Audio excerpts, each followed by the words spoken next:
Bienvenidos al episodio número 24 de Pasando Visita. El día de hoy tenemos un gran invitado. Contamos con la presencia del doctor Miguel Plasencia. Muchas gracias por acompañarnos, doctor. Él es nada más y nada menos que ginecólogo y obstetra y además tiene una subespecialidad en biología de la reproducción. Doctor, bienvenido, ¿cómo está? Muchas gracias por la invitación antes que nada. Y bueno, pues aquí con el gusto de acompañarlos y resolviendo cualquier duda. Doctor, la verdad que es un episodio que también nos estuvieron pidiendo muchísimo. La verdad es de que tengo yo genuinamente muchas dudas acerca de biología de la reproducción y todo lo que fue tu trayecto. Y pues para iniciar, para no perder la costumbre, pregunta obligada, Doc, ¿por qué estudió medicina? Perfecto, bueno. Sí, es una pregunta muy común en nuestra área, el por qué de haber estudiado medicina. Y la verdad es que desde que tengo memoria, o que era muy pequeño, siempre tenía mucha inquietud de conocer el funcionamiento de las cosas, ¿no? Desde los juguetes, y si un carro rodaba, si se averiaba, por qué funcionaba, por qué dejaba de funcionar. Entonces yo de manera auténtica desarmaba el carro. Entonces siempre mis papás, en vez de decir, oye, qué ingenioso es nuestro hijo, decía qué destructor es y todo le gustaba destruir. Pero con el paso del tiempo, pues me fue interesando el cuerpo humano, también el saber cómo funcionaba, si había una enfermedad que lo originaba. Y pues ahí comenzó, creo que la inquietud. Ya más adelante, sobre alrededor de quizá la secundaria, la preparatoria, pues ya te vas identificando un poquito con el área de la medicina, que es pues un área muy humana también, que te permite ayudar, que tiene pues áreas muy amplias de atención. Entonces creo que me orientó un poquito entre el conocer el funcionamiento del cuerpo humano, el poder sanarlo y el poder ayudar a la gente de manera pues muy humana. Doc, ¿tienes algún familiar médico que te haya como inspirado o haya sido tu imagen que querías por ahí tener? No, la verdad es que yo no vengo de familia de médicos, soy el primero en la familia. De hecho, en la familia prácticamente no hay profesionistas. Toda mi familia pues viene de pues una región muy pues lejana, por así llamarlo. O sea, son de un pueblo, de un rancho en donde pues no hay esa formación. Y entonces pues yo me gustó mucho la profesión, decidí ser médico y pues aquí estoy. Pero no tengo una figura de médico en la familia como tal. Soy el primero. Oye, y siempre la segunda pregunta que le hacemos al invitado, ¿por qué tu especialidad? ¿Por qué te decidiste por gine? Gine, pues es también una muy buena pregunta. La verdad, ginecología dentro de la carrera de medicina no era una opción para mí, porque la verdad yo decía, pues es que gine, o sea, no se me hacía interesante. Donde vi el verdadero gusto por la gine o el amor a ello fue durante el internado. Yo lo realicé en el Hospital General de Occidente, que fue pues mi segunda casa. Y ahí fue básicamente el identificar que yo tenía cierta habilidad de atención específicamente hacia las mujeres. Se me hizo un área muy completa también. La gine pues tiene desde área quirúrgica, tiene área clínica, tiene imagenología con ultrasonido, tiene ya pues hoy en día cirugía mínimamente invasiva con la laparoscopía. Y ya yéndonos pues al área que me encantó, pues fue una combinación de todas, ¿no? El área quirúrgica, imagenológica, endocrinológica. Y pues que ahí tú te puedes, pues ahora sí que abrir lo tanto que tú quieras, o encasillarte o encerrarte al área específica de la ginecología que también tú decidas. Entonces creo que la diversidad de atención que ofrece la ginecología y la atención a la mujer es lo que más me gustó. Doc, no, súper interesante. Pero vamos desmembrando un poquito al doctor que inició a estudiar medicina. ¿Qué? ¿Y yo qué? Eso de vamos desmembrando al doctor. Pero vamos iniciando un poquito con tu inicio de tu trayectoria en la carrera de medicina. ¿Dónde estudiaste medicina? Yo estudié la carrera de medicina en el CUCS, aquí en Guadalajara, en la UDG. Yo soy león negro desde la preparatoria y de toda mi formación. Oye, ¿y tenías en cuenta alguna otra universidad o siempre habías querido pertenecer a la UDG? No, siempre en mi mente estuvo la UDG. La verdad, para mí la universidad privada no era opción, puesto que pues no tenía el recurso familiar como para decir, si no entro a medicina en lo público, me van a pagar mis papás lo privado. Pues no, entonces era sí o sí tener que hacerla en la universidad pública, que es de aquí de Guadalajara, y pues fue UDG.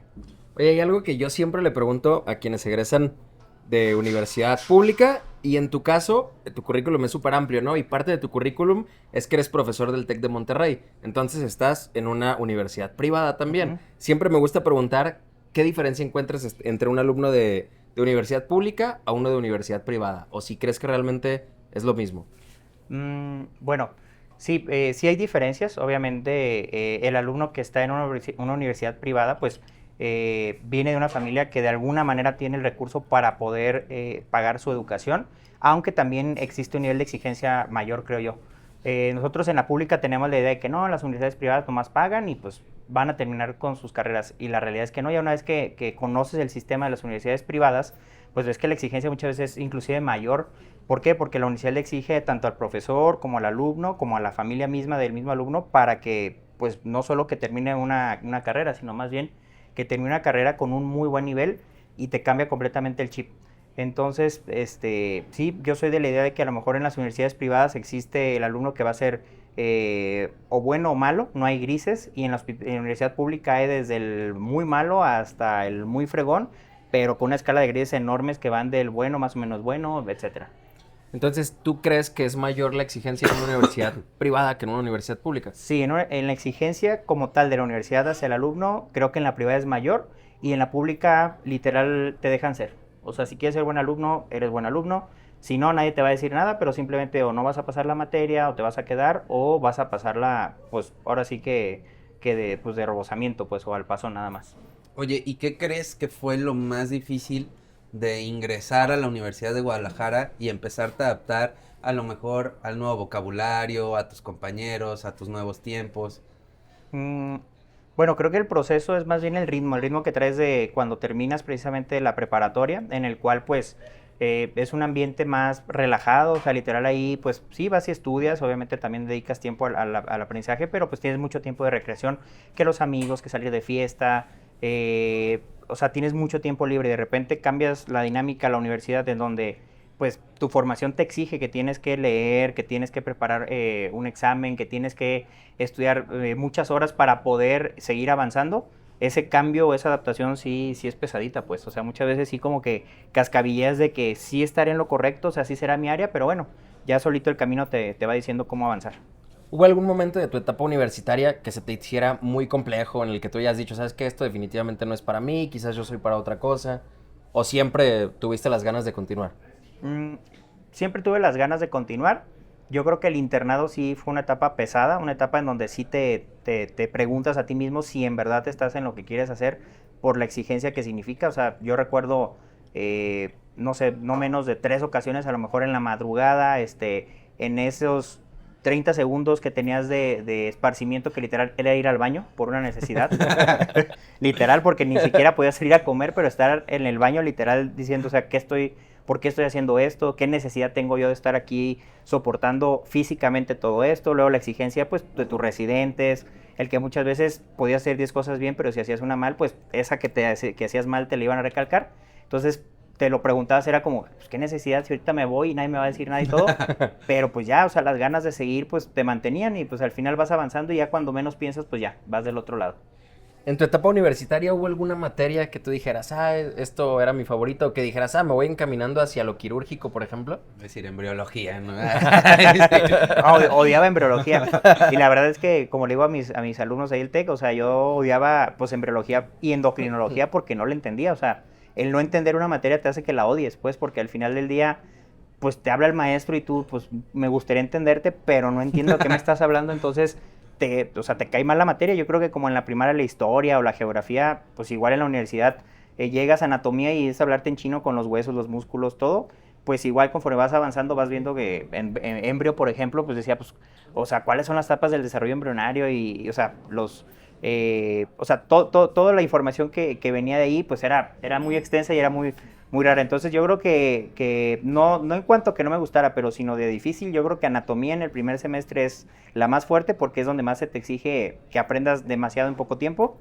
Y la favorita, a lo mejor fisiología ya en que empiezas un poquito a entender el porqué de las cosas, el por qué funciona el corazón, el por qué funciona el riñón, etcétera. Pues bueno, ya eso lo hace un poquito más atractivo. No, y aparte siempre las materias que más cuestan son las primeras, ¿no? Porque Sí, claro. no estás nada acostumbrado. Yo me acuerdo de embriología, ¿te acuerdas? Que también creo que fue de las primeras que llevábamos. Primeritas. Y la llevábamos con una maestra cubana. O sea, era una doctora cubana. Y yo de lo único que me acuerdo es que todo el tiempo nos estaba diciendo, y entonces llega el ovojito. Y el obo, hablé como yucateco. No hablé como cubano. Pero entiendo la referencia, sí.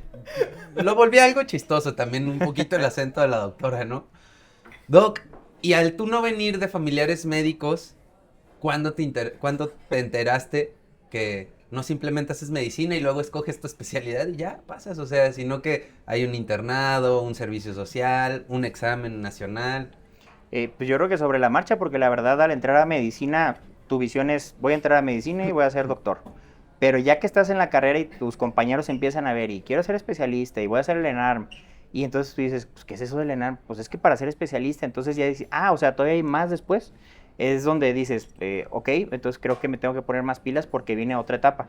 Entonces ya ahí desde, a lo mejor, yo creo que ya empieza a perfilarlo como un quizás sexto, séptimo semestre, empiezas a identificar pues de que viene un siguiente paso y ese siguiente paso lo tienes que preparar. Y ya cuando llegas al internado es sí o sí, ya vas perfilando ahora sí que tu especialidad.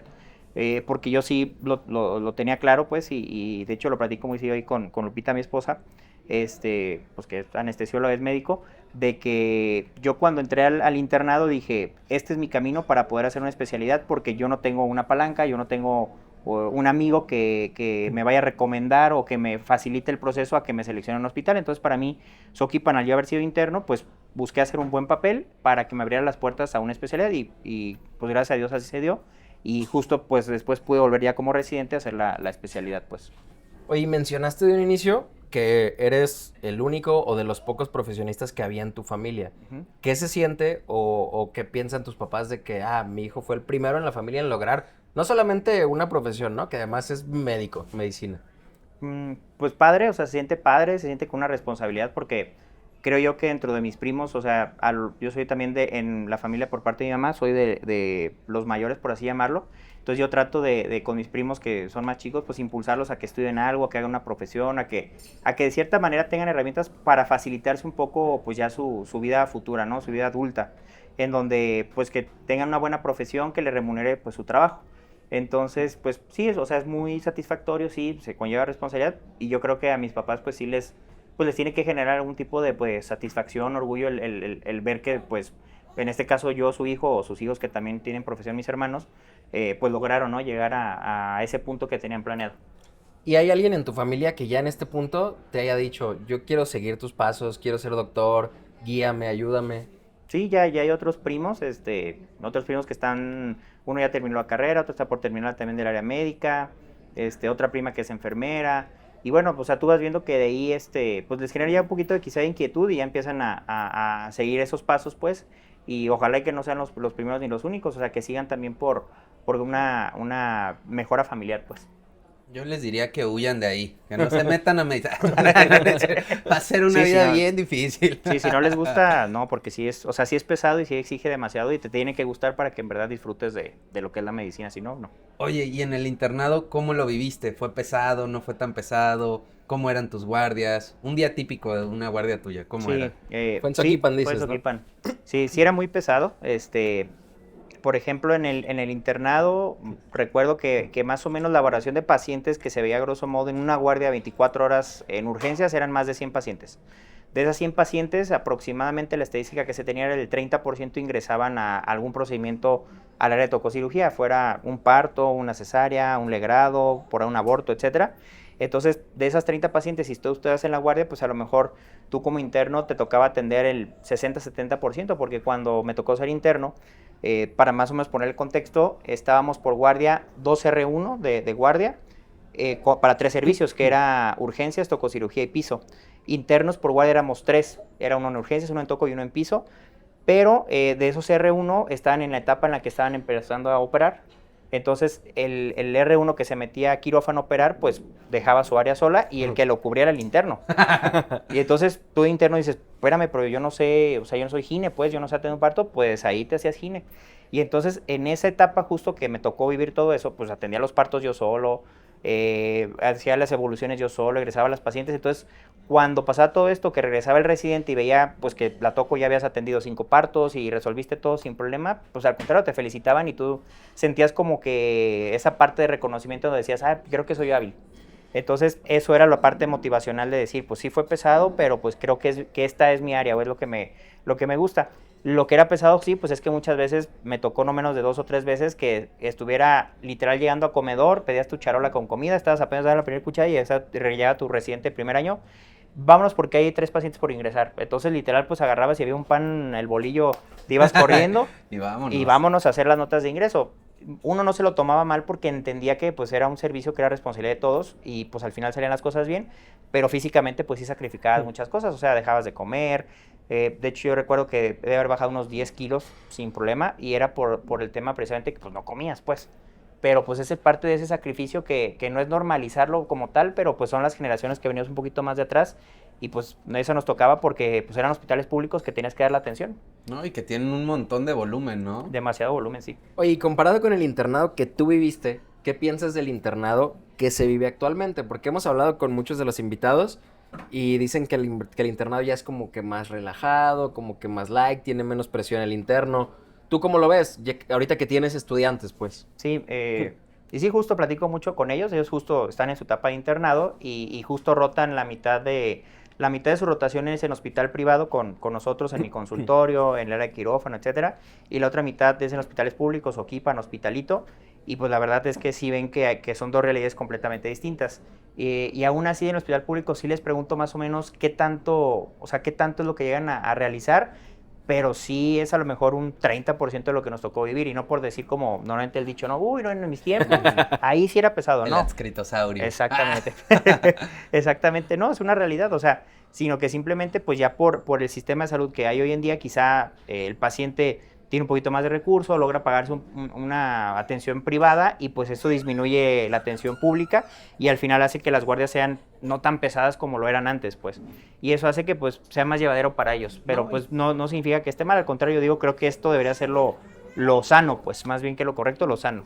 No, y también creo que ha influido mucho que ya entra mucho más personal cada año y también permita que se divida un poquito más la carga de trabajo y que no esto también no se vuelva más pesado, ¿no? Sí, claro, o sea, que se divida un poquito más y que sea más equitativo, porque al final del día, pues, todo recaía sobre 2 o 3 personas y, pues, hoy en día se ha podido quizá establecer que sea ya no entre 3, sino entre 10, y, pues, al final del día eso se agradece, ¿no? O sea, que no sea tampoco tan físicamente pesado. Oye, ¿y tú crees que sí te declinaste por ir hacia ginecología porque te dieron más oportunidad de hacer más cosas ahí donde estabas? ¿O también en los demás servicios te daban mucha oportunidad de... Sí, de hecho ahí en Soquipan, gine es de las mejores especialidades, así como uro. En uro también me tocó hacer mucho, me gustaba también bastante, pero yo creo que sí es parte fundamental, ¿no? O sea, el ver a los que en tu momento son tus residentes y que después se vuelven tus maestros, el buscar como esa parte de decir, me gustaría hacer cómo,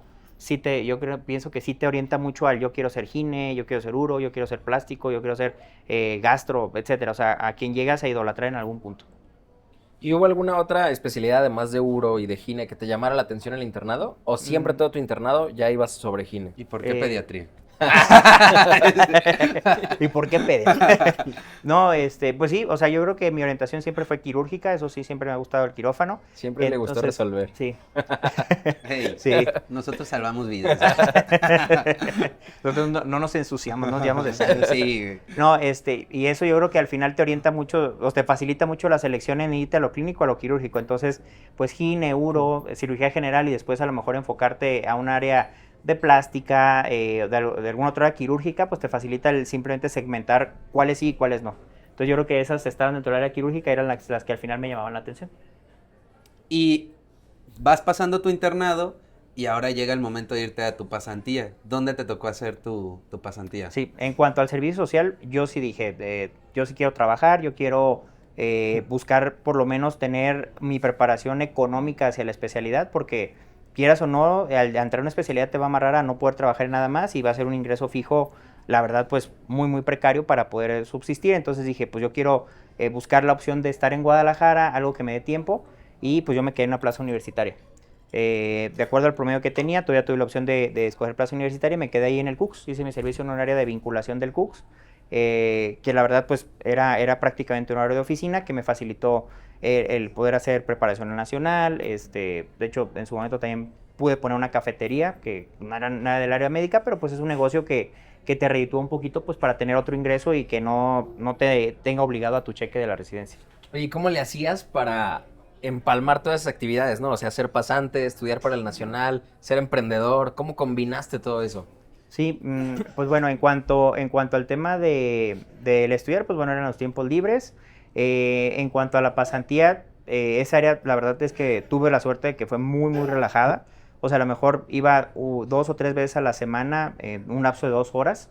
Simplemente teníamos que preparar nosotros ciertas evaluaciones, posteriormente realizar las evaluaciones y posteriormente graficarlas. Entonces, no conllevaba mucho tiempo.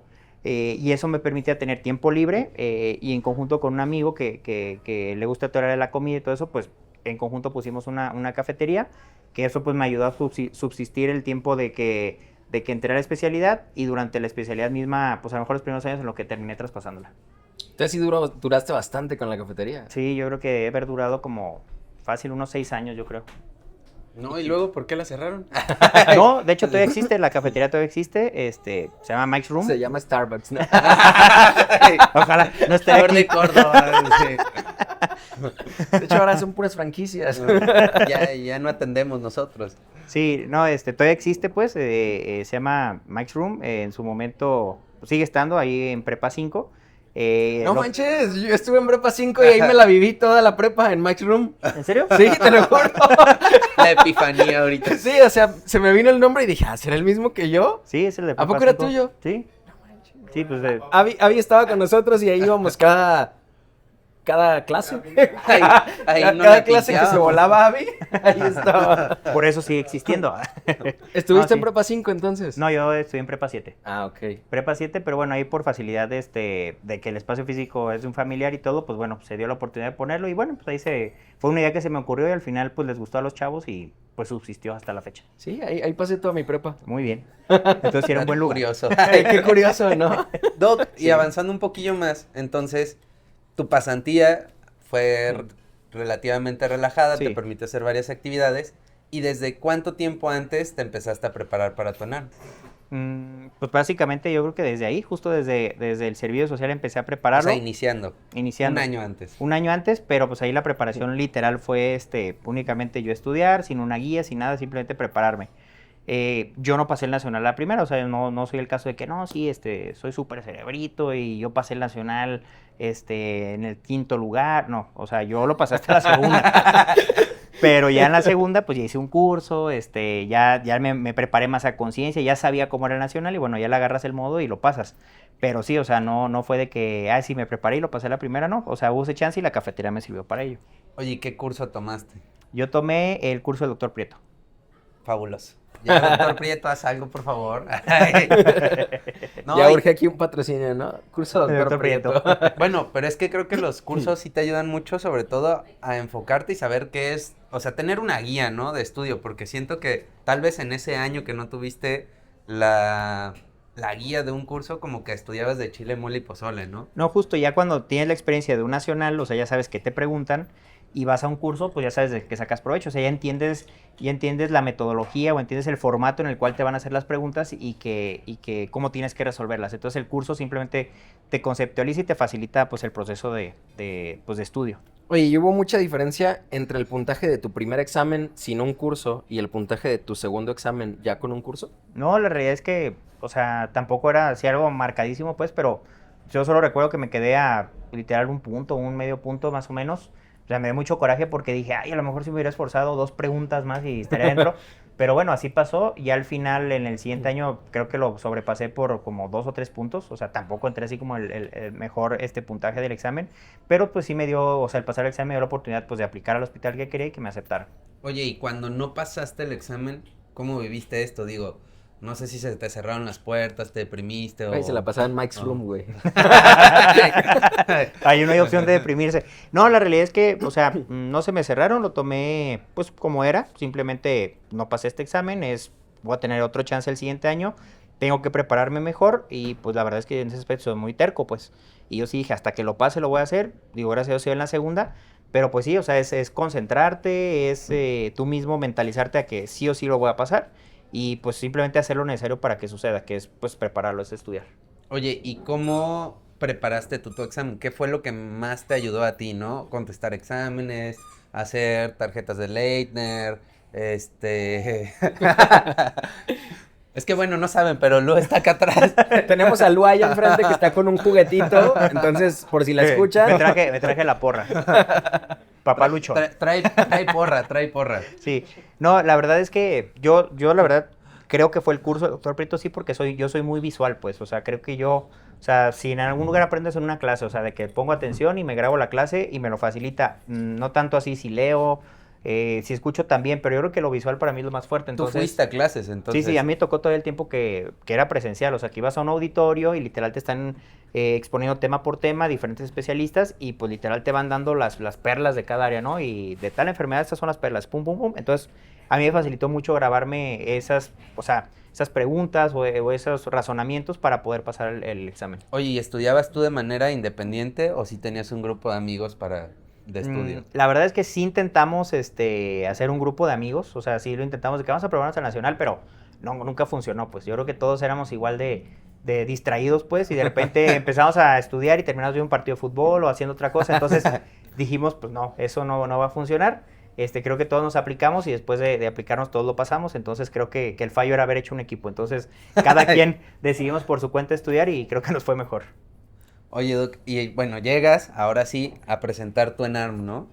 ¿Cómo fue ese día? Pues bueno, el formato creo que lo han cambiado un poco, pero bueno, no, cuando yo lo presenté lo separan en 2 bloques, o sea, tenías que llegar tipo 6 de la mañana, 6:30 para a las 7 casi estar formado, hacer fila para ingresar, no podías entrar con nada que no fuera más que tu identificación, y esa te la quitaban a la entrada, pero no plumas, no celulares, nada, inclusive no lonche, o sea, no había manera de comer, entonces lo único que hacían era, pues ya te pasaban a un área, en aquel entonces era en Hacienda de la Providencia, pues que era pues un salón de eventos enorme, que ponen unas mesas enormes con laptops, y pues durante el examen era tal cual 2 bloques de 200 preguntas cada bloque, en lo cual mezclaban todas las especialidades y también preguntas en inglés, y pues te daban dulcecitos, ¿no? Para aguantarte dejaban 3 dulces y era como, ese es tu alimento para poder tener energía para pensar las respuestas. Bueno, también creo que con nosotros también nos aplicó así, ¿no? Creo que podías llevarte una mochilita, pero la mochilita tenías que hacer una fila impresionante para poderla dejar. Te dejaban pasar, creo que algo de dinero, porque en el receso sí podías comprar un lonchecito ahí adentro, pero en la Expo Guadalajara. Uh-huh. Y te dejaban tus 3 dulcecillos ahí, como para que no fueras a claudicar. Ajá. Oye, ¿no te tocó alguna experiencia así medio Random. chistosona o random ahí durante tu ENARM? No, o sea, lo único, pues, lo que sí me brincaba era así, no sé, 2 o 3 compañeros, o sea, no amigos, pues, pero, pues, compañeros generacionales que de repente, pues, tú empezabas el examen, llevas a lo mejor 1 hora de examen y de repente terminaban el primer bloque y tú era como, no manches, o sea, yo voy a la mitad, o sea, ni he llegado a la mitad y él ya lo acabó. O sea, ¿cómo lo hizo? Pues eso era lo único que se me hacía raro de que, o sea, ¿cómo? O sea, ni siquiera alcanza a leer las preguntas como para ese tiempo, pero era lo único así que me brincaba. De ahí en más, pues no, o sea, no me tocó ni que se desmayara nadie, ni hacer algún show ahí, no. Nervioso. No, hasta eso no. Oye, y este episodio sale justamente como a 2 semanas de que quien vaya a presentar el ENARM lo presente. Entonces, ¿qué consejo les puedes dar a esas personas que tienen 2 semanitas más para prepararse para ese día? Sí, no, pues que a lo mejor le peguen 1 semana más, que se relajen en los últimos días. Yo siempre, como un buen amigo mío, también les dice a sus alumnos así, el estudiar es para el que no sabe. Entonces, tú ya lo que sabes ya lo conoces, ya relájense mejor, disfruten el proceso, no dejen de lado su objetivo y siempre váyanse por lo que van, ¿no? O sea, si es pasar el nacional, lleguen con toda la seguridad y confiando en su conocimiento y hasta que lo pasen. O sea, si no les toca en no se agüiten, si ya han hecho otros más y les tocó en siéntanse afortunados, hay muchos que quieren ese lugar, entonces, pues simplemente que aprovechen. ¿Tú sí dejaste de estudiar tiempo antes de presentarlo? Sí, más o menos como 24 horas. No, es que... Bueno, yo no seguí el consejo. Yo estaba una noche antes y de verdad, se me hizo muy curioso porque gracias a ese haber, o sea, una noche previa haber estudiado, literal me dijeron de que ya lo que te van a preguntar es diabetes y de las guías de diabetes. Y literal fueron 3 preguntas buenas que estoy seguro que contesté. Porque me preguntaron cuál es la recomendación de ejercicio por semana para pacientes con diabetes, y lo había acabado de estudiar. También la nueva clasificación que había sobre las glucemias para diabetes y la cura de tolerancia para el embarazo. Entonces, gracias a que lo había estudiado la noche anterior, pues perfectamente me acordé y dije, no manches, fue justo lo que estudié y fueron pues 3 preguntas que a lo mejor significaron el haberlo pasado. No lo recomiendo pues, pero así, así lo hice. También cuando Pablo y yo lo hicimos, también fue algo de que, no, y es que va a venir mucho de esto y de aquello y que no sé qué. Nosotros nos tocaba el examen en la tarde, o sea, era por turnos, ¿no? Entonces, como una noche antes, como a las 11 de la noche, dice Pablo, güey, yo creo que va a venir esto y esto, ¿no? Hay que estudiarlo. Nos desvelamos estudiando, nos dormimos como a las 7 de la mañana. Sí, o sea, literal. Había un banco de preguntas que no habíamos estudiado jamás. Entonces dijimos, "Ey, lo estudiamos y si viene alguna, bueno, la estudiamos". Empezamos, nuestro según íbamos a dejar de estudiar era a las 8 de la noche, algo así. Y ya, pues descansar, en la mañana dijimos, no agarras nada, ni el libro, ni nada, y ya, pues vas en la tarde, ¿no? Y lo haces. Nada, terminamos a las 7 de la mañana desveladísimos, así, así casi ni dormimos y así nos fuimos a hacer el examen. Y Alan todavía así entró con hojitas así, llegó al filtro, las tiró y ya pasó. Pero yo creo que lo que estudiamos esa noche antes, también rescatamos es que sí rescatas preguntas. como unas, fácil yo creo que unas 7, 10 preguntas. Sí, y al final esas 7 o 10 preguntas es un montón. Son varios puntos que al final te dan o no la entrada. Digo, la verdad yo creo que son mañas médicas, o sea, malas mañas que nos vamos arraigando a lo largo de la carrera y lo seguimos haciendo y quizá en la vida lo sigues haciendo, pues. A mí me ha tocado muchas veces que toca dar una plática en algún congreso o algo y ahí estoy la noche anterior perfeccionando la plática y todo, en vez de hacerlo con tiempo, pero pues son yo creo que malas costumbres que hacemos durante la carrera y al final hasta para el nacional. Sí, como ahorita Pablo hizo la escaleta para el episodio desde ayer, yo la estaba leyendo 5 minutos antes, el Doc ni la leyó. No, o sea, pero bueno, yo no puedo con ustedes. Para que vean que esto es espontáneo. Sí, natural. Esto es natural, ¿eh? Doc, y entonces pasas tu ENARM y llega lo que muchos dicen lo más difícil, ¿no? Tener que escoger tu sede. Digo, tú ya tenías una visión que era entrar a Soquipan. ¿Cómo viviste este proceso? Sí, creo que eso me lo facilitó mucho porque sí, yo no tenía opciones, yo no era de que... Yo nunca en mi mente estuvo, a ver, entrar al IMSS, o sea, no era chico IMSS, pues, no era del Águila. Y para mí Soquipan era mi casa, entonces simplemente fue el requisito pasar al Nacional para automáticamente ir y tocar puerta al Soquipan y esperando que me aceptaran, pues por fortuna se dio y pues por eso no creo yo que haya sido como que ni un vía crucis ni un calvario, al contrario, creo que disfruté el proceso de regresar a donde ya pues era mi casa, pues. ¿Y tu R1 cómo fue? El R1 creo yo fue más fácil que mi internado. O sea, fue menos pesado, así lo sentí yo. ¿Qué? Pues, y pese a que es muy pesado, pero la verdad es que la carga del internado que nos hicimos, creo que sí te marca un antes y un después. Y ya la residencia, pues eran cosas que ya dominas, pues. O sea, yo en Soquipan ya conocía cómo funcionaba urgencias, cómo funcionaba la toco, cómo funcionaba piso. Entonces, volver a eso que ya conoces, creo que te facilita el proceso. Aunque físicamente, pues, es totalmente desgastante. O sea, son guardias de más de 32, 34 horas, a veces de 36. Que no duermes, entonces pues sí es pesado y lo único que sí me complicaba un poco era que yo también, pues yo trabajaba para el Estado en el área de ciencias forenses, en la dictaminación pericial, entonces yo tenía que alternar guardias entre fiscalía y entre el hospital, pues. Entonces tenía que peritar en las noches madrugadas de un día para luego salir al hospital, entonces eso sí creo que mi R1 me lo hizo muy pesado, pero por combinar trabajos, no por el hospital en sí. Pero hubo algo que hizo el R1 bonito también. Porque, según me acuerdo, en el R1 conoció a Lupita. Bueno, sí fue en el R1, precisamente cuando, o sea, iniciándolo casi fue literal a los meses de que iba a entrar al R1. Yo era reciente primer año y Lupita, mi esposa, pues ella era interna rotatoria de la UNIVA, pues, que ella estaba, su sede era el Terranova y pues iba a rotar ahí un mes. Pero bueno, fue suficiente. Okay. Bueno, un mes basta, ya vieron. Crean en el amor. O sea, fue suficiente para que me conquistara, pues, porque al final ella se avivó. El viejo. Ella se avivó. Que echar ganas, sí, ¿no? sí, Yo voy a nadie lo el cree. facto de que es quirúrgico, no lo sé. No. Nadie lo cree, pues, pero hay evidencia, pues, de que ella tuvo primero mi WhatsApp, el Facebook, o sea, todo eso, pues. ¿Quién llevó el primer café? Bueno, no fue café, fueron chocolates, pero sí fue Mike's. después del WhatsApp. No, del Mike fue una crepa sí, ahí con eso la gastronomía la convenció. Doc, y durante tu R1 tuviste a lo mejor alguna novatadilla que te hicieron o te tocó a lo mejor no congeniar con alguno de tus adscritos. No, sí fue bueno, la novatada que era siempre esperada en el servicio era el primer parto y la primera cesárea. Y eso siempre era, en cuanto estabas terminando o ya sea de operar o de atender el parto, era literal vaciarte 1 litro de alcohol en la espalda. Y era alcohol porque pues era frío, pues entonces estabas de repente ya terminando y tú ni en cuenta y no vas a empezar a sentir el alcohol y te empapaba. Y ese era como tu bautizo, tu bienvenida ya literal a la ginecología real de atender un parto. Igual con tu primer cesárea era vaciarte el mismo litro y era como parte de, pues, uno no se lo toma mal porque es como un reconocimiento. Ya las nuevas generaciones, la verdad, ya no se hacían porque, pues, era como, lo veían como una humillación o como una tortura, pero pues bueno, son costumbres. De hecho es algo muy de quirúrgicos, ¿no? O sea, Muy yo me acuerdo que quirúrgicos, también en sí. mi primer cirugía también me aventaron 1 litro de alcohol, un chorro de alcohol, pues.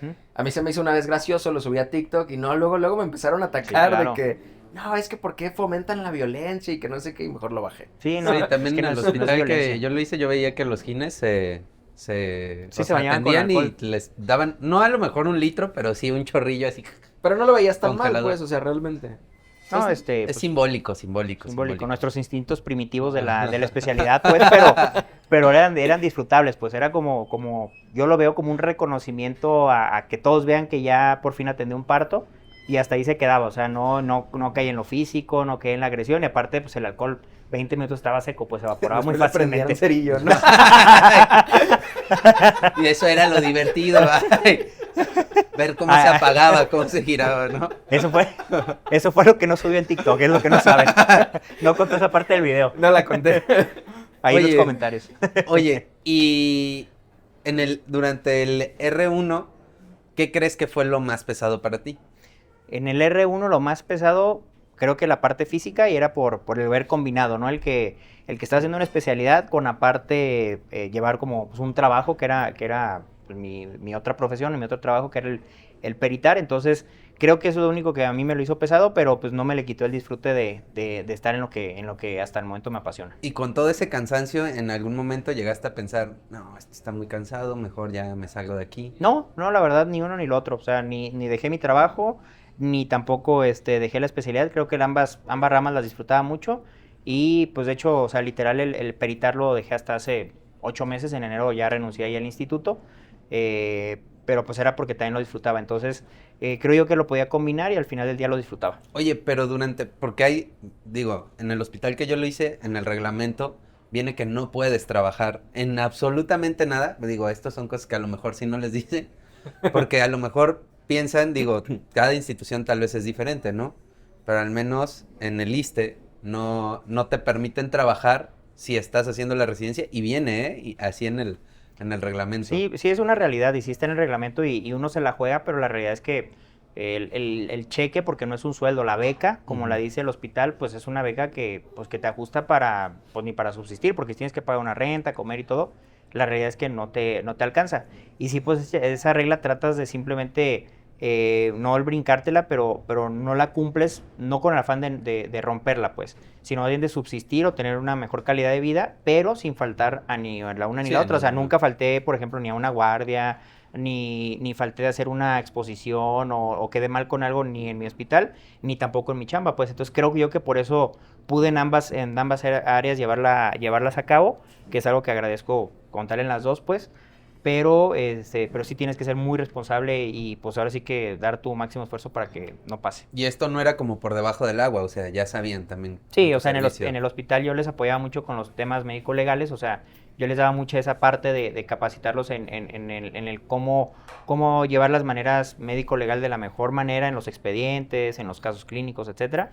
Y también así en el área de mi formación, que en ciencias forenses pues me tocaba peritar todos los delitos contra la mujer, abusos al menor, violencia sexual. Entonces creo que en las dos áreas pues tenían también el beneficio de mi formación. ¿Y en qué momento peritabas? O sea, porque la residencia te absorbe muchísimo. Sí, claro. Sí, en el trabajo como tal los peritajes se hacen sobre la misma guardia, pues no es de que te lleves trabajo a casa. Entonces en tus horas laborales, que eran guardias también, o sea, salía tal cual de mi sede que era Soquipan, me iba directamente a ciencias forenses a estar laborando, hacía mis evaluaciones y después de las evaluaciones automáticamente te quedas peritando a lo mejor 2-3 horas el dictamen previo y así ibas sacando pues la chamba de la guardia. O sea, era todo en la noche. ¿Vale? Era todo en la noche. No, era de día y de noche, eran guardias, depende en el rol que estabas, pero podían ser guardias de 12, 24, 36 horas, igual en la guardia. Conforme fui avanzando en la residencia, las guardias se hicieron hasta ABCD y eso me permitía no hacer guardias AA, o sea, eran guardias prácticamente AB y pues descansaba quizá una noche sí, una noche no. Pero también muchas guardias no te absorbían el 100% de la noche estar despierto, pues o terminabas de peritar y te alternabas con tu compañero y descansabas a lo mejor 3, 4 horas y ya con eso pues recargabas pila. No, y gine creo que es de las especialidades que sí se ve mucho el ir subiendo de jerarquía, ¿no? Ah, sí, claro. Del R1, 2, 3, 4. Entonces eso, me imagino, te permitió con mayor fluidez el realizar tus actividades. Sí, sí, porque ya el esfuerzo físico de una guardia ABC a una guardia ABCD, o sea, ese ya se siente, pues, porque en el ABC literal estás de guardia, de posguardia y de preguardia.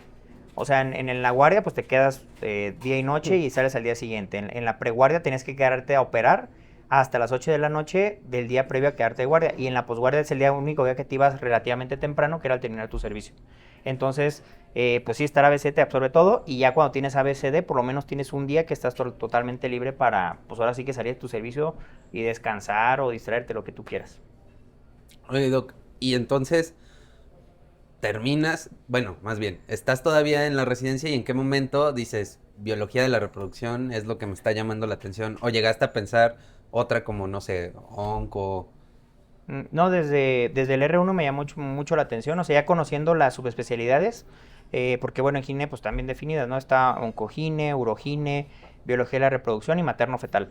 Entonces, pues materno-fetal, a mis compañeros yo se los digo, es encasquillarse totalmente en imagenología, es hacer ecos, ecos, ecos siempre, procedimientos sí, amniocentesis uno que otro, onco es 100% quirúrgico también, obviamente clínico para estadificar algún tipo de cáncer o algo, pero pues es meramente operar. Y biología de reproducción creo que es la de la gine la que encuadra todas, pues.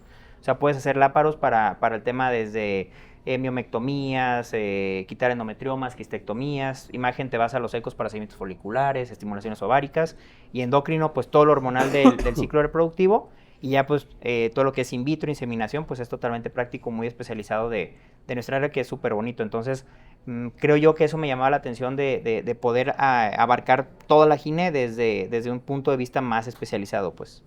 Y entonces son 4 años de gine y ¿cuántos son de biología de la...? Son 2 de la sub de biología de la reproducción. 2. Y aparte, ¿existen altas especialidades? ¿O hasta ahí? No, ya es hasta ahí. O sea, ya en biología de la reproducción como tal, digo, yo en mi formación sí tuve, por ejemplo, cirugía laparoscópica o endoscopía ginecológica, que tal cual es hacer laparoísteros. Pero a quien no, muchas veces pues termina la sub de BR y se avienta algún curso de adiestramiento de 6 meses, un año de cirugía laparoscópica para poder hacer cirugía reproductiva. Yo en mi caso tuve la fortuna de que mi sede sí la tenía y pues te ahorras un poquito de tiempo. ¿Y qué diferencia encontraste ya al estar realizando una sub comparado con la residencia? En cuanto al proceso de formación y educación. No, sí te cambia el chip completamente. La sub, creo yo, te da una visión completamente distinta pues, del área que ya estás especializado de la gine. ¿Por qué? Porque ya lo ves con otra perspectiva, pues, o sea, te das cuenta que muchas veces lo que aprendes en la especialidad no es absoluto, pues, no es de que, mi maestro me dijo que era así, y te das cuenta que no, o sea, que hay más allá, que tienes que investigar más, que tienes que revisar artículos, que tienes que estarte actualizando constantemente, cuando en la especialidad como tal, pues bueno, quizá por la formación que tienes, pues tú piensas que ya acabas la especialidad y perfecto, ya sé hacer todo, entonces simplemente voy a dedicar a ejercer. Y en la sub, ¿no? En la sub te digo, te da como que el abrirte un poquito más el mundo a decir, no todo es absoluto, tienes que seguir yendo a congresos, tienes que seguirte, pues ahora sí que actualizando, y es simplemente ofrecer una mejor atención todavía a tus pacientes. Oye, y durante la sub, ¿cuáles eran tus horarios? No, ya la sub fue en ese aspecto, en el físico fue más relajado. Era literal de lunes a sábado, en un horario de 8 de la mañana a 3 de la tarde. Ahí, si teníamos cirugía, sí era llegar muy temprano. Operábamos alrededor de las 6 de la mañana, entonces teníamos que llegar 5 más o menos a preparar a la paciente. Pasar visita. También había un celular de guardia que le llamamos, que era pues, el celular prácticamente de la clínica, en donde las pacientes se comunicaban pues, para mandar resultados de laboratorio, opiniones de sus resultados, y que quieras o no, esas semanitas sí era pesado porque ese celular era 24/7, entonces era contestar pues día y noche ese teléfono. ¿Y qué crees que fue lo que te hizo más pesado de esta etapa? Yo creo que la parte mental o la parte emocional, porque sí era muy exigente, muy demandante la sub. Obviamente tiene sus beneficios, que te forma también un carácter y un nivel de exigencia mayor, pero sí más bien mentalmente pues sí te marca, pues, el decir ya que acabe por favor la sub porque ya quiero mi tiempo libre, ¿no?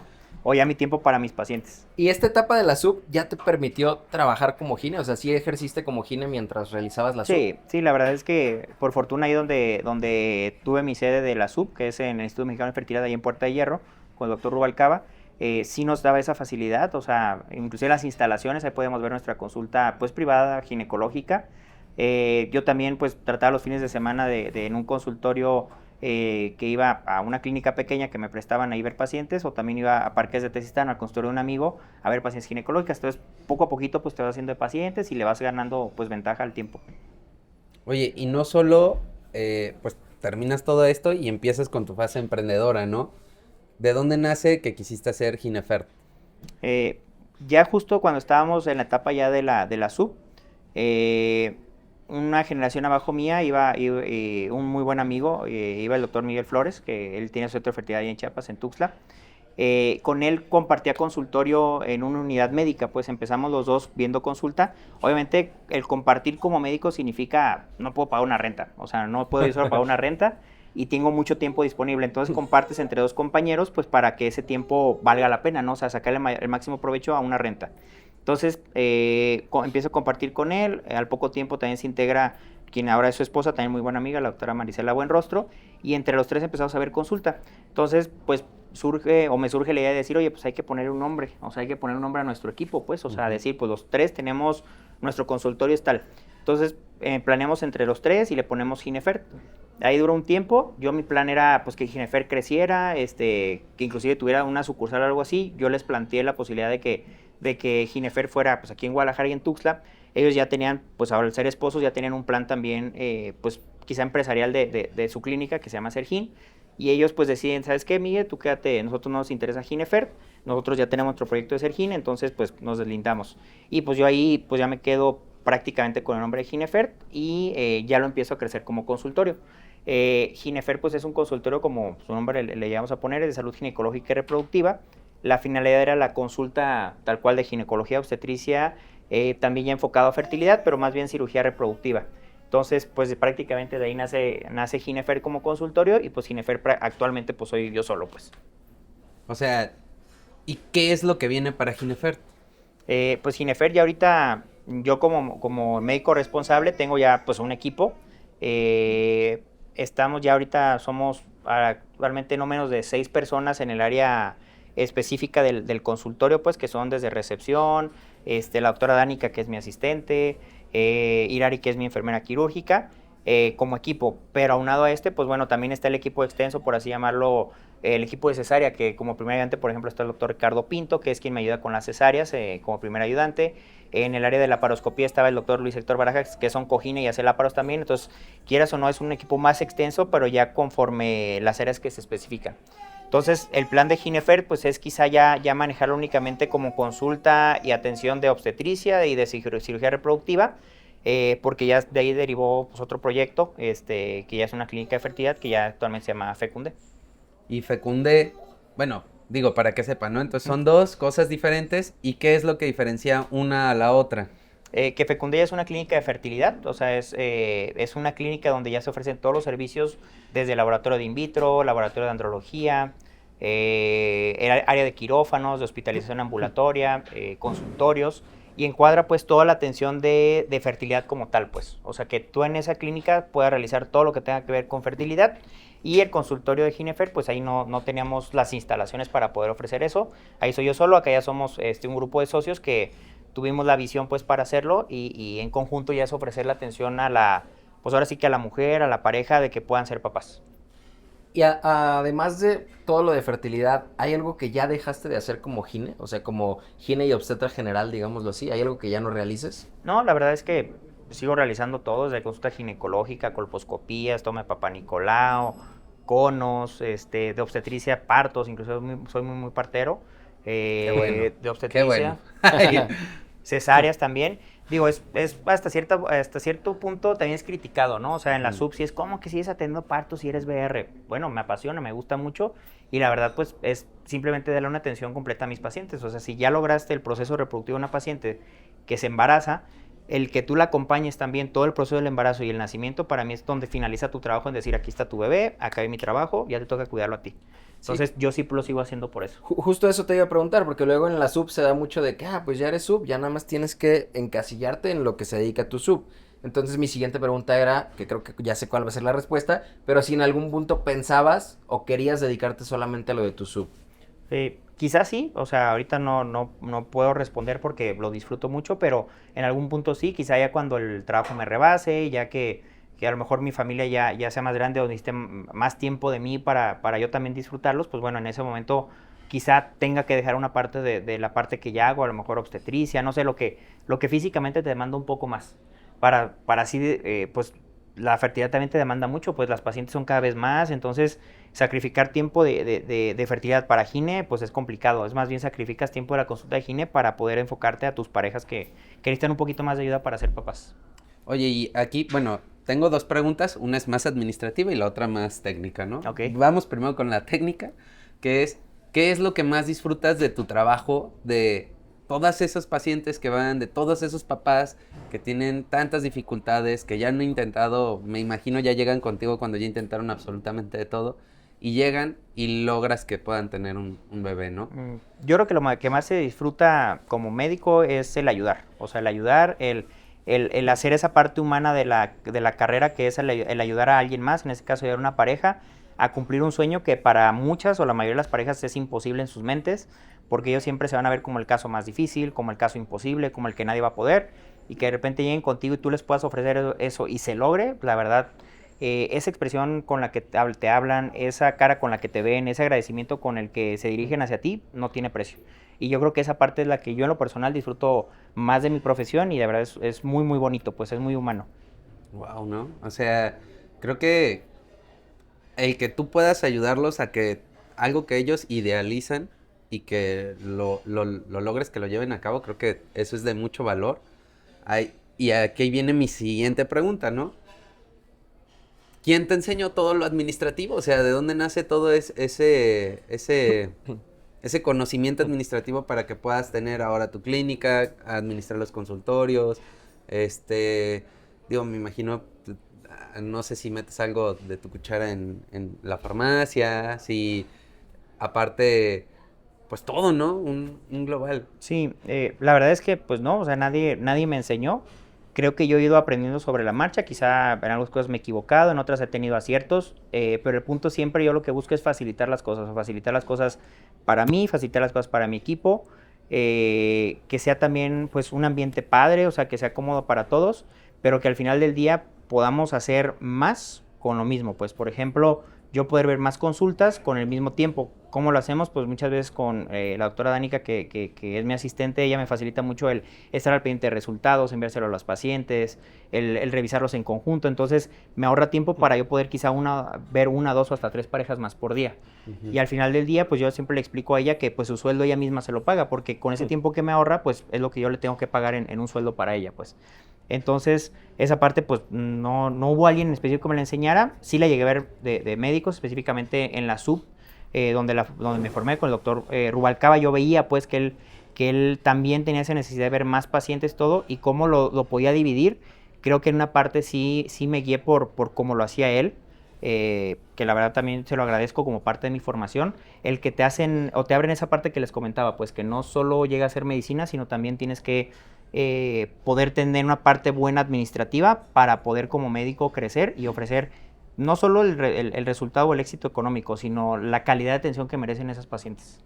No, y sí creo que, hablando un poquito de lo administrativo, que quizá nosotros no tenemos nada de formación, pues la verdad es que la mayoría de lo poco que sabes o lo mucho que sabes, lo agarras de la medicina privada. Exacto. En este caso, tú lo agarraste en la SUB, que es el Puerta de Hierro. Exacto. Porque en la institución, llámese Soquipan, llámese IMSS, ISSSTE, cualquier institución, pues ves al paciente de institución, que es un Exacto. paciente muy, muy diferente. Es una vida diferente la que tienen los médicos en la institución. Y por ejemplo, yo ahora que he tenido la oportunidad de rotar en hospitales privados como el Puerta de Hierro, o sea, realmente de ahí he aprendido lo poco que sé hasta ahorita, ¿no? Porque en la institución, pues te enfocas al paciente y a hacer manitas y a todo eso, ¿no? Pero lo demás lo ves por fuera. Sí, en institución la verdad es que es una atención muy noble, pues, o sea, ahí atiendes a un paciente que va por una necesidad, que su única opción de atención eres tú y que su única esperanza de tener un éxito en cuanto a atención en salud, todo, vas a ser tú y no te va a criticar, no te va a juzgar, todo.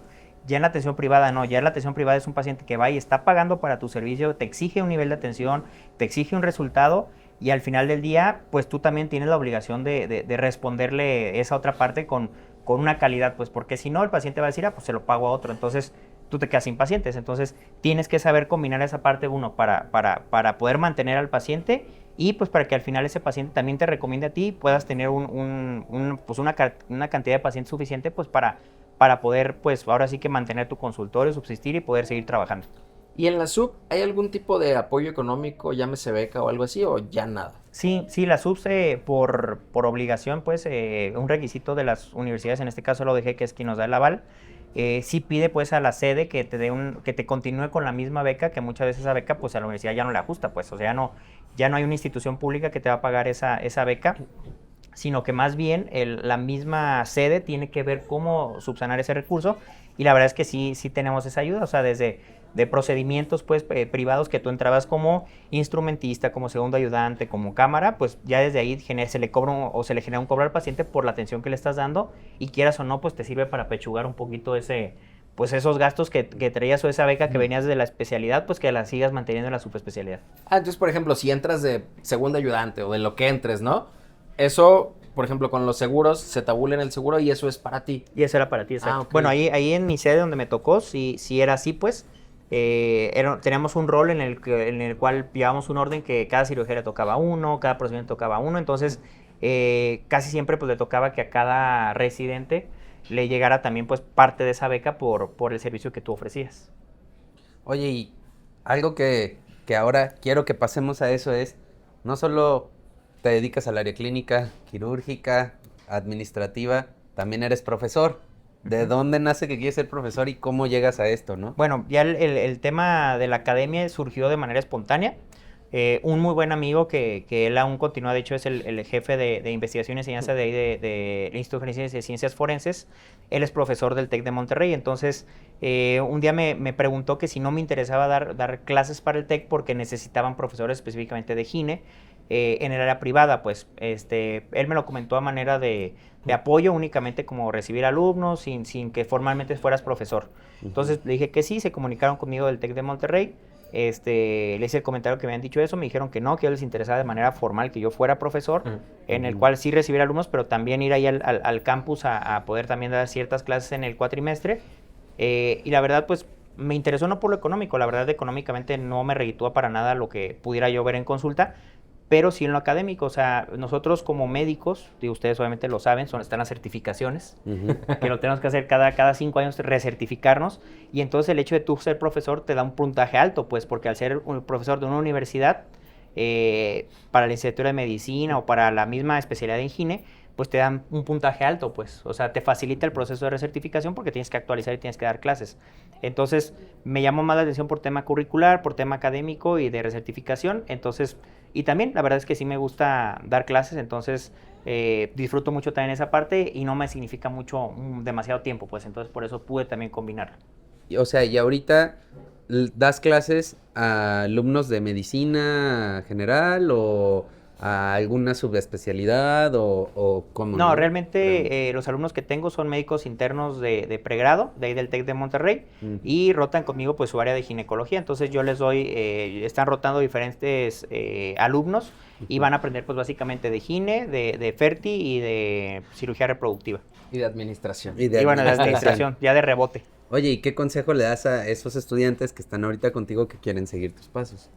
Como le digo a todos, es que siempre tengan sus objetivos bien presentes, que nunca se rindan, que sean tercos, o sea, que siempre va a haber quien les diga que no, quien les diga no se puede, hasta la vida misma en decir no puedes y tú tienes que demostrarte a ti mismo que sí se puede, entonces todo va a ser echarle ganas, confiar en sí mismos y que siempre, pero sí, que su objetivo siempre sea claro, porque si no tienen ese objetivo claro, con cualquier cosa van a claudicar, ante no pasar un examen, lo que sea, simplemente van a decir, no es para mí y se van a hacer a un lado. Entonces, que le echen ganas. Oye, y la etapa de darte a conocer, de dar a conocer tu trabajo, por ejemplo, como lo hace tu esposa Lupita, ¿no? Que es un monstruo en redes. ¿Tú también quieres hacer esa parte o qué tanto estás tú en redes sociales? No, yo la verdad es que esa parte a mí no, o sea, no me genera un interés como tal. Obviamente es una necesidad hoy en día, o sea, el que te vean en redes, pues es hasta una parte de evaluación de tu trabajo, pues. O sea, porque me es muy común, yo siempre a mis pacientes de primaria les pregunto, ¿quién te recomendó? Y siempre su contestación es mi vecina, mi amiga, mi conocida, mi compañera de trabajo, bla, bla, bla. Y aparte entré a sus redes sociales y vi su trabajo y me gustó. O aparte me recomendaron entrar a redes sociales, vi que es esposo de la doctora Lupita y me convenció. Entonces, ya todo se ha vuelto eso y la realidad es que ya no es que lo quieras hacer o no, se ha vuelto una necesidad para el médico mostrar su trabajo para que pueda ser evaluado, pues, o sea, la sociedad ya te evalúa con un video, con una publicación, con algo que hables, entonces, pues, ya se llega a hacer de las manos, no es algo que tú digas, ay, lo disfruto mucho, el hablar así, no, porque, digo, hoy lo estamos haciendo, por ejemplo, realmente pues, estamos en un domingo que tenemos tiempo libre, pero entre semana para mí es muy complicado porque, pues, me dedico a la consulta, pues, entonces yo también poder hacer videos se me complica algo, no es algo que no disfrute, sí lo disfruto mucho, pero más que nada como para que conozcan esa parte, pues que el paciente conozca un poquito tu trabajo, sepa cómo lo haces y que también tenga otras opciones de tratamiento para muchos pacientes que se sienten ya pues desahuciados, pues. Oye, Claro, ¿crees que confían más los pacientes en médicos que tienen más presencia digital que los que no la tienen? Tristemente sí, digo tristemente, ¿por qué? Porque el tener presencia digital para el paciente se traduce que eres buen médico. Y la realidad, pues te digo, pues, estoy sincero, pues no. O sea, no necesariamente el que hace un video es mejor médico que el otro. Al contrario, muchas veces el que está operando en quirófano es mucho mejor que el que hace un video. Pero bueno, quien lo sabe combinar, o sea, el transmitir en redes sociales su trabajo y aparte hacerlo de buena manera, creo que es la mejor combinación y es quien al final va a tener un mayor alcance y pues le va a ir mejor. Y por ejemplo, tú que no haces tantas redes porque estás muy ocupado por diversas cosas, pero sí te has beneficiado de las redes, ¿no? Por ejemplo, en este caso de las redes de tu esposa, de Lupita, ¿qué tanto a partir de su crecimiento influyó en tu consulta, por ejemplo? No, sí, completamente. O sea, la realidad es que la velocidad de crecimiento que yo llevaba por mi trabajo, creo yo llevaba un buen ritmo. O sea, ya mi consulta estaba llena, por así llamarlo, pero llegó ya la doctora Luins como influencer y pues vino a romper completamente las redes. Pues, o sea, me atiborró la consulta. O sea, al punto que ahorita literal, pues a la consulta pues, la tengo a lo mejor a un mes. Y eso tampoco me gusta, pues, porque a mis pacientes les digo, es que mi paciente me quiere ver la siguiente semana y no le puedo decir, oye, te veo en un mes, pues la paciente se desespera, está en un proceso donde tengo que hacer espacios y pues lo que se ha convertido esto es que simplemente tengo que ver, a lo mejor una consulta que antes veía por día, no sé, 15, 16 pacientes, termino viendo 24, pero por la necesidad de que no puedo diferir un proceso de búsqueda de un coito programado porque sí o sí las tienes que ver en un día. Entonces, no hay manera. Y las pacientes de primera vez, pues obviamente esperar 3 meses, pues también es algo complejo, pues. Entonces, pues no, he buscado la manera. Quizás la parte administrativa la he hecho más bien por presión o por necesidad que por gusto, pues. Porque ahora viene lo otro, ¿no? No solamente eres médico, administrador, marketing, todo, ¿no? Marca personal y todo. También eres papá. Ah, sí. ¿Cómo logras equilibrar todo con ser papá? Sí, pues bueno, esa es otra parte muy demandante, pues, y demandante yo creo que en la parte que sales de tu consultorio y llegas a tu casa, pues ahora empieza la otra demanda, pues, que es la demanda de ser papá, ser esposo, y obviamente también tener esa parte que, pues, es muy bonita, pues, o sea, también tienes que saberlo dividir y administrar. Entonces, lo que he hecho, también, no he recortado los tiempos en cuanto a consultas, o sea, no me he quitado consultas, pero sí recorté mi tiempo de atención. Antes terminaba mis consultas a las 8 de la noche, pues entonces yo llegaba a mi casa y pues ya mi bebé Lua estaba dormida. Ya ahorita termino 5 de la tarde, o sea, 4:30 es mi última consulta, ves que termino 5:30, 6:30 tarde alguna paciente, pero llego a la casa y todavía está despierta, entonces creo que tengo a lo mejor 1 o 2 horas de calidad diariamente para estarla viendo. Mis pacientes lo han visto a bien, lo han tomado de buena manera y pues hasta ahorita digo, no llevo mucho con eso, llevo a lo mejor un mes y medio, me ha funcionado, me siento cómodo y creo que hasta ahorita vamos bien. ¿Y cómo le hiciste para eso? Porque recortas las horas de atención, pero dices que metes más consulta. Entonces, ¿cómo logras eficientar Se este proceso? autogolea. Pues sí, o sea, me quité mis horas de comida, pues. Yo tenía libre de 2 a 4, entonces, ¿qué hago? Digo, me quito esas 2 horas y son 4 pacientes que son las que veía hacia el final, las meto ahí y literal, si alguna paciente por algo llega tarde o algo, me da 15, 20, 30 minutos de ese lapso, ahí es donde como. O sea, no es que me quede sin comer tampoco, pero trato de buscar los espacios y optimizarlos para no dejar de ver consulta, pues. O sea, ya todo te lo llevas preparado para que justo cuando suceda eso, ahí es Sí, donde de vas a hecho, comer. de hecho, como tip, yo no sabía que existían este tipo de empresas, pero yo compro la comida, pues, hay como ciertos negocios de nutriólogas o de empresas de nutrición que literal te hacen tu dieta de la semana, pues. Entonces, un día previo te entregan tu dieta del día siguiente, desayuno, comida y cena. Eso me facilitó muchísimo, o sea, me entregan un día antes, ya tengo, entonces literal sacas tu topper. Si es de micro, lo meten, te lo calientan y vámonos, rápido lo comes. Si es frío, pues más sencillo. Entonces, eso te ayuda a comer, así comer y comer bien. Y ahorita este episodio es presentado Todo. por... Nutrición clínica. Doc, pues bueno, llegando a una de las partes un poquito finales, traemos una dinámica de verdadero o falso. A ver Ajá. si nos podías ayudar. Ahí alguna explicación, Sí, claro. tal vez, ¿no? Muy breve. Los médicos no deberían meterse en temas de negocios, ¿verdadero o falso? No, falso, completamente. O sea, creo que es válido como cualquier profesión. Cualquier profesión es un negocio. Un abogado, un arquitecto, un ingeniero, un profesor, o sea, son sus negocios, de ahí viven, de ahí subsisten. Entonces, pues es válido que cada profesión lo vea como negocio, el médico también. O sea, tiene que hacer ver como un negocio, pero un negocio de calidad, pues que tu paciente no te vea como un negocio, o sea, que no pierda el lado humano, pero que también la atención que tú das sea lo más efectiva, eficiente y que el paciente lo vea bien. O sea, que no te vea como negocio, pero que tú también como médico pues tengas tu remuneración justa. Perfecto. Otro es, si ser papá y médico es imposible sin sacrificar algo. No es imposible, pero sí es muy difícil. O sea, sí es muy difícil porque el ser papá y médico, muchas veces el médico tiene una buena parte de proveer en su casa. Yo en mi casa pues tengo la fortuna de que pues de Lupita está con el tema también de su negocio, su farmacia, su emprendimiento.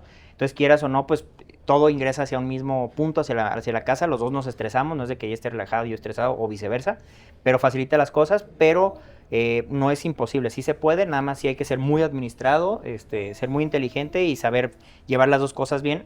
Digo, en mi experiencia hasta ahorita, que mi bebé tiene 1 año, pues ya más adelante ya veremos. Ya te sacará canas verdes. Ya me sabrá. Oye, ¿te gustaría, es algo que no le preguntamos a Lupita, pero quiero preguntártelo a ti, ¿te gustaría que Lua siguiera sus pasos e hiciera medicina? Sí, o sea, si le gusta, sí. O sea, es algo que creo que yo y Lupita estamos en el mismo sentido, no forzarla. Si ella sobre vernos a nosotros como papás médicos le gusta, le llama la atención anestesio, gine o cualquier otra de la medicina y auténticamente le nace, con mucho gusto la voy a apoyar y al contrario, lo que pueda. Si de plano no le gusta, o sea, para nada le voy ni insinuar de que, ay, ese gine, por favor, o ve mi negocio, ve como un negocio mi consultorio y te voy a dejar a mis ¿Quién se va a pacientes. quedar la empresa? Como un error quizá en muchas familias de médicos de que casi obligan al hijo de que continúe con el consultorio. Creo que mi caso no es así porque yo no lo viví, entonces, pues lo que ella quiera hacer. Oye, ¿y para emprender en medicina necesitas mucho dinero? ¿Verdadero o falso? Falso porque, justo ese tema fue un tema de ayer de Lupita, que cuándo voy a vender mi eco portátil. Fue un eco literal que llamamos loncheras nosotros en Gine o en las especialidades que manejamos ecos, que literal son porque es como una laptop, que literal ahí trae unos transductores. Yo empecé con ese eco me lo vendió un muy buen amigo, que también es Gine, me lo vendió, pues la verdad, para su momento muy barato y en abonos facilitos, lo pagué con mi beca, y ese eco me dio para todo. O sea, ese eco empecé yendo a parques de Tezistán, donde yo dejaba un dinerito en mi consulta sin pagar un consultorio. Entonces simplemente es pues a poder aprovechar el recurso, irle reinvirtiendo y solito te va dando. O sea, solito la medicina es muy noble en ese aspecto. O sea, tu ingreso es tu conocimiento, entonces si lo sabes aplicar, pues te tiene que ir bien. Excelente. Otra es, ¿la reproducción asistida es solo para parejas con problemas graves de fertilidad? No, la verdad es que todas las parejas que tienen un problema reproductivo van a pensar que su caso es el más difícil, que es el único en el mundo y que es imposible que alguien les detecte algo. Cuando llegan contigo, lo analizas y dices, no, pues, la verdad ustedes tienen un caso relativamente sencillo, pero la pareja no lo sabe, pues entonces ellos piensan que su caso es el más complejo. Entonces, desde que sientan un problema reproductivo que es difícil concebir, acérquense a un especialista, un subespecialista, vayan con un biólogo de la reproducción. Es más, hasta es para preparar el mismo embarazo. O sea, para preparar un embarazo sano, tenemos que darle las herramientas a las parejas en cuanto a nutrición, suplementación, todo lo ideal para que prevengan cualquier tipo de riesgo de enfermedades cromosómicas, síndromes, enfermedades asociadas a la edad de la mujer. O sea, todo eso lo puedes, de cierta manera, cuidar con una buena suplementación, una buena preparación. O sea, bueno, ahorita, saliendo del verdadero o falso, ¿qué es lo más común por lo que una pareja no puede tener un bebé? Lo más común, creo yo, digo, ahí quizá muchos me van a criticar de mis compañeros subespecialistas porque voy a dar una estadística en mi experiencia. Creo que llega a ser lo endocrinológico, las hormonas en la mujer que se llegan a mover mucho, lo metabólico también, el tema de peso en muchas mujeres, que esto va a mover, lo metabólico va a mover lo endocrinológico, y al final eso no deja que se dé el proceso reproductivo de manera fácil, y ya de ahí en adelante pues son todas las demás, ¿no? Lo estructural a nivel de miomatosis, quistes, el factor masculino con el esperma, o sea, ya ahí es donde se abre la cartera, pero yo creo que lo principal es lo endocrino, que muchas veces ni les voltean a ver, y es donde está el verdadero problema, lo solucionas y se van a embarazar muy fácil. Oye, y otra de las dudas, digo, tú ves todo el tema de la mujer, ¿no? Sí. Y cuando el hombre es el problema, ¿tú lo ves también? No, ¿O para quién? eso está nuestra contraparte, que son los médicos andrólogos. Ellos son urólogos que hacen una subespecialidad en andrología y es lo equivalente a nosotros para la mujer. Entonces, ellos son los únicos que de verdad deberían de ver al varón por tema reproductivo. ¿Por qué? Porque ellos conocen todo el tema hormonal del varón, el tema de estimulación testicular, todas las patologías asociadas a infertilidad en el varón. Entonces, ellos creo que son los que sí pueden dar un manejo integral, porque yo he visto muchos casos en donde tristemente en uro se quedan cortos para poder apoyar a varones donde en verdad su problema sí es muy severo en cuanto al factor de fertilidad. Y me imagino que dentro de todo tu equipo también debe de haber un andrólogo, ¿no? Sí, yo trabajo muy de la mano con dos en específico, el doctor Moisés Adel, que es muy bueno, está en Ángeles del Carmen, y el doctor Amorós, él también está ahí en el Real San José.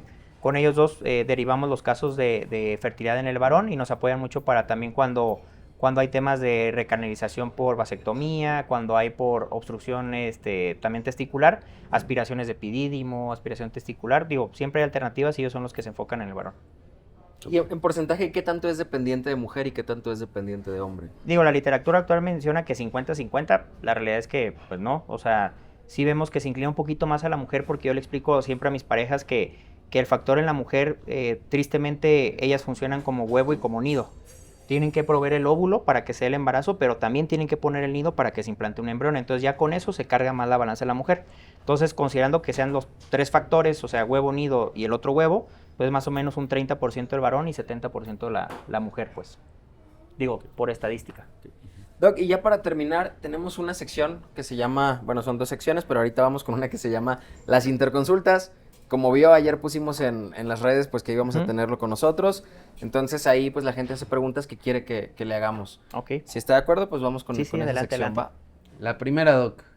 ¿Cuál es el tiempo promedio que se debe esperar antes de sospechar una infertilidad en una pareja joven? Fácil y rápido. Menos de 35 años, un año de búsqueda que no se dé, o sea, búsqueda, entiéndase por no usar anticonceptivo, ni condón, ni coito interrumpido.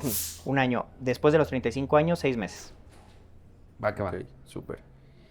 ¿Qué porcentaje de éxito tiene algún tratamiento que busquen para asistir la reproducción? Igual nos vamos a estadística, por coito programado, teniendo todos los factores bien, o sea, llámese hormonal, el masculino, estructural en la mujer, tiene que ser por coito programado por mes de búsqueda, 14%, por inseminación alrededor del 25% y por un ciclo de FIP o fertilización in vitro del 80 al 85%. Y eso va a depender de la clínica, laboratorio, sí. O sea, sí cambia drásticamente, pero es porque pues acortas mucho el proceso, o sea, ya realizas fecundación, incubación y ya prácticamente le entregas a la mujer un embrión de 5 días de desarrollo, entonces ya nada más es que implante, pues. Implantarlo ya. Qué chido. Ya sé, no manches. Bueno, pregunta mía.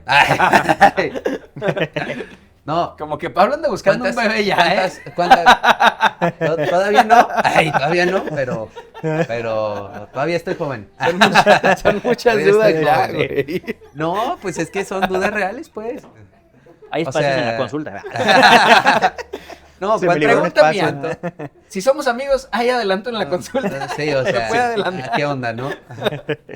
No, o sea, solo implantan un solo óvulo, implantan más al momento de hacer Ya, todo esto. Cuando se hace fertilización in vitro, se extraen todos los óvulos posibles en la mujer. Dependiendo de la cantidad y de lo que decía la pareja, pues se fertilizan o se fecundan. Más bien se inyecta pues el esperma a todos los óvulos que se puedan inyectar, óvulos maduros evidentemente. Y de esto ya los embriones que se formen, ya la pareja decide si todavía en México podemos transferir 1 en 2 embriones. Ya 3 embriones está proscrito, o sea, ya está prohibido pues. O sea, ya el traer al mundo trillizos es un riesgo mayor, entonces ya no se debe de hacer. 1 máximo 2, ya se toma la decisión en conjunto, pero lo correcto es eso. O sea, lo ideal es transferir uno de buena calidad para que implante uno, dos con la intención de que mínimo implante un solo embrión, un solo bebé, pero pues con la posibilidad también de que implanten dos. Digo, hay parejas que también abiertamente dicen, yo quiero gemelos, y pues bueno, es lo que haces para que también se pueda dar. Ok. Ahora sí, otra de las preguntas de acá. ¿La edad de la mujer sigue siendo el factor más determinante para el pronóstico? Es un factor importante, sí, no es el absoluto, pero sí la edad de la mujer te limita mucho o te da mucho la oportunidad para poder hacer la búsqueda. Mujeres arriba de los 35 años se comienza a complicar, arriba de los 38 se vuelve ya una edad compleja de lograrlo, y arriba de los 40 no es que sea imposible, pero sí ya la reproducción asistida se vuelve casi la única opción viable. No por eso significa que una mujer no se puede embarazar. Yo he visto muchas que de manera espontánea se embarazan a los 40, 41 años, pero sí, tú que sabes del tema de fertilidad, sabes lo difícil que fue que se diera ese proceso. Entonces, lo ideal es que sí no se esperen tanto porque sí dificulta mucho la búsqueda. Doc, y la última pregunta que tenemos, bueno, tenemos muchas pues, pero no podemos decirlas todas. Mm. Entonces, la última que vamos a mencionar es, doctor, soy estudiante de séptimo semestre, ¿qué considera que es lo que nosotros debemos de saber o entender sobre fertilidad? Bueno, es bien sencillo. Se los digo a mis estudiantes ahí del TEC. Tienen que conocer el ciclo ovárico, sí, o sea, las hormonas que intervienen en ello. ¿Por qué? Porque nosotros en Gine pues vivimos de dos, que son el estrógeno y la progesterona, y todo alrededor de ellas, de dónde se produce, cómo se produce, qué hormonas la estimulan, qué significa cada uno en la mujer, o sea, cada hormona qué le va a significar a la mujer en su estado anímico, físico, los cambios que llega a tener, y conociendo esta parte van a saber Gine. Entonces, en cuanto a Gine, sabiendo ese ciclo hormonal en la mujer es básico. Ya todo lo demás es, pues, ahora sí, vanidad. Pues. Es avaricia. Sí. Es avaricia. Que si los miomas, que si la endometriosis, todo eso ya es parte y ahora sí de la especialidad. Ok, Doc. Entonces, con esto pasamos ahora sí a la última sección, que son las indicas, que es algún consejo que tú le quieras dar a estudiantes, internos, residentes, incluso adscritos que por ahí nos ven. Algún consejo que tú les quieras dar, que puedan seguir tus pasos o para lograr un éxito, ¿no? Bueno, ahí es que sí, que tomen sus decisiones uno en base al corazón, sí, pero otro en base a la razón. O sea, todas sus decisiones tienen que ser guiadas, sí, por lo que les gusta, pero también por la parte inteligente de decir, pues, qué yo espero de la carrera, porque luego muchos toman la decisión con el corazón de decir, bueno, yo quiero quizá un área 100% clínica, no quirúrgica. Después ya empiezan a lo largo de su vida profesional y se quieren comparar con el área quirúrgica en el tema de que no realizan procedimientos y se limita mucho lo económico y se frustran. Entonces es decir, bueno, ¿qué tanto me gusta lo clínico para sacrificar lo económico? Esa es una. Dos, que nunca se pongan un límite. O sea, nunca se digan, no, yo hasta aquí. O sea, yo quiero ver 10 pacientes por día, yo quiero ganar tanta cantidad de dinero al mes, yo quiero hacer hasta aquí de estudios. O sea, yo no quiero hacer... O sea, ¿por qué? Porque al final del día llegas a ese punto y muchas veces... tu personalidad o tu gusto por el área que estás haciendo te exige más, ¿no? De que haz un curso más, prepárate más, yo nunca tuve la idea de poner, una clínica de fertilidad, en realidad. O sea, para mí era mucho estrés el decir, ay, ¿cómo poner una clínica de fertilidad? O sea, estar a cargo del personal, tener que estar al pendiente de los procesos, tener que llevar las riendas de algo tan grande. Yo era feliz con mi consultorio, pero llega un punto en el cual el mismo volumen de pacientes, las mismas pacientes, otras empresas que se dedican muchas veces a subrogación uterina, a abodonación, a cosas más grandes, te presionan a que lo hagas por un bien común, pues, o sea, ayudar a los pacientes que tengan una mejor atención y hacer vínculos. Entonces, pues, terminas con algo grande. Entonces, por eso les digo, nunca se pongan límites, simplemente, pues, vayan paso a pasito, no se desesperen y el tiempo solito los va a ir llevando. Excelente, Doc. Doc, sabemos que no lo necesita, pero algo que quiera anunciar, algo que quiera decirle aquí al público. No, pues digo que con mucho gusto, si necesitan de alguna atención ginecológica, obstétrica, específicamente de fertilidad, pues bueno, está mi consultorio, está Ginefer. Si necesitan algún proceso reproductivo, que bueno, eso también lo van a ver con biología de la reproducción, pues está ahí la clínica Fecundé. Todavía ni la hemos inaugurado, o sea, apenas estamos haciendo como pruebas piloto ahí en la clínica, donde ya ha habido buenos resultados. Las consultas ya las empezamos a ver allá, les ha gustado mucho a las pacientes, entonces pues que se sientan con la confianza y la comodidad de acudir ahí. También si en algún futuro estudiantes de medicina, residentes de Gine y todo quieren rotar, quieren conocer, pues bueno, las puertas están abiertas. Son grandes campos para aprender porque son pues áreas muy especializadas, son privadas, entonces siempre se agradece, ¿no? El que te puedan recibir, aprender algo, y pues ahí quedamos a sus órdenes. Sus redes sociales para que lo puedan buscar, o dónde está la clínica. Pues bueno, consultorios. redes sociales, estoy en Facebook, Instagram, muy sencillo, dr.miguel.plasencia, o todo pegado, pues también sin punto en unas. La clínica se llama Fecunde, igual está en redes sociales con el mismo nombre, y el consultorio Ginefert igual, con el mismo nombre en Instagram, Facebook. Son muy fáciles de ubicar. Doc, pues la verdad, muchas gracias por haber aceptado esta invitación. Fue un capítulo creo que de mucho provecho, creo que les va a servir tanto a estudiantes como personas que hay algunos consejillos que ahí tiró. La verdad es de que yo también resolvió muchas de mis dudas Qué bueno. aparentemente. Qué bueno, era la intención. Lo va a haber agendado el lunes. Y llego yo, güey. ¿Cómo no acabamos el podcast? Continúa el podcast en consultorio.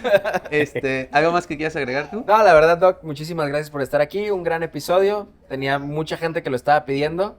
Y pues afortunadamente, después de mucho trabajo y las influencias de conocer a la doctora Lupita, pues, Lo muchas pudimos gracias. traer, ¿no? No, gracias por la consideración y con todo gusto. Y a ustedes que nos están viendo, muchas gracias por seguirnos en las redes. Ya saben, si les está gustando el contenido, regálenos un like, ahí déjenos un comentario. Si quieren que invitemos a alguien más, ahí estamos poniendo las casillitas de vez en cuando. Gracias por pasar visita con nosotros. Nos vemos en el siguiente episodio. Gracias. episodio 25 con Lua, ¿eh? Ya está pactado. Hasta la próxima. Gracias, hasta luego.